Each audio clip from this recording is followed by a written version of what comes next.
ಮೌನ ವ್ರತ ಹಾಗೆ ಅಂತ ಒಂದು ಅಭ್ಯಾಸ,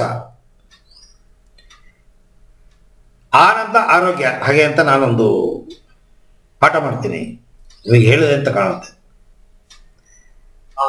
ಔಷಧಿಗಳಿಲ್ಲದೆ ದೇಹ ಆರೋಗ್ಯವನ್ನು ಕಾಪಾಡುವ ವಿದ್ಯೆ.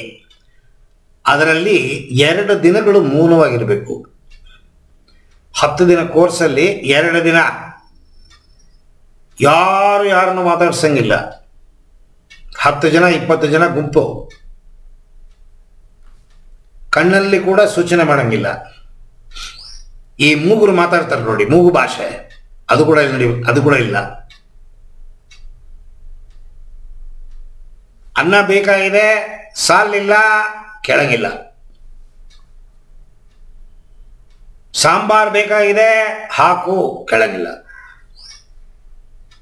ತಟ್ಟೆಗೆ ಇಟ್ಟು ಬಿತ್ತು ಅಟ್ಟು ಮಾತ್ರ ಊಟ. ಮಾತಾಡದೆ ಇದ್ರೆ ಗೊತ್ತಾಗತ್ತೆ ಮಾತಾಡದೆ ಇರೋದರಿಂದ ಸಿಗುವ ಆನಂದ.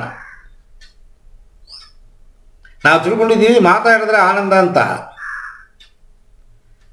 ಮಾತಾಡದೆ ಇದ್ದಾಗ ಗೊತ್ತಾಗತ್ತೆ ತಲೆ ಏನೇನು ಕೆಲಸ ಮಾಡುತ್ತೆ, ನಾನು ಯಾರು,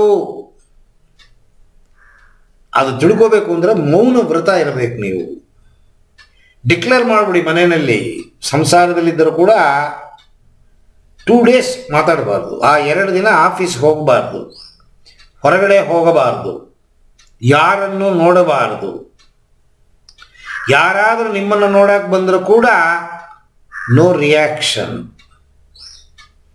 ಆ 2 ದಿನದಲ್ಲಿ ಏನು ಮಾಡ್ತೀವಿ ಅಂತಂದರೆ ಮೊಬೈಲ್ನ ಕಿತ್ತಿಟ್ಕೊಂಡ್ಬಿಡ್ತೀವಿ.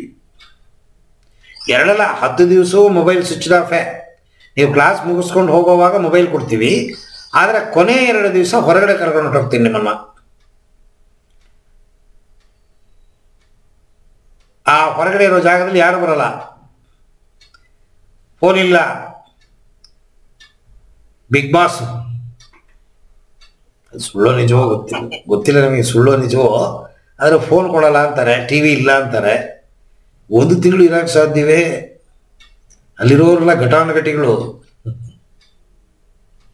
ನಾವು ಯಾರನ್ನೂ ಟೀಕೆ ಮಾಡೋಕ್ಕೆ ಇಷ್ಟ ಇಲ್ಲ, ಅಲ್ಲ ಹೇಳ್ತೀನಿ. ಕಂಡೀಷನ್ನು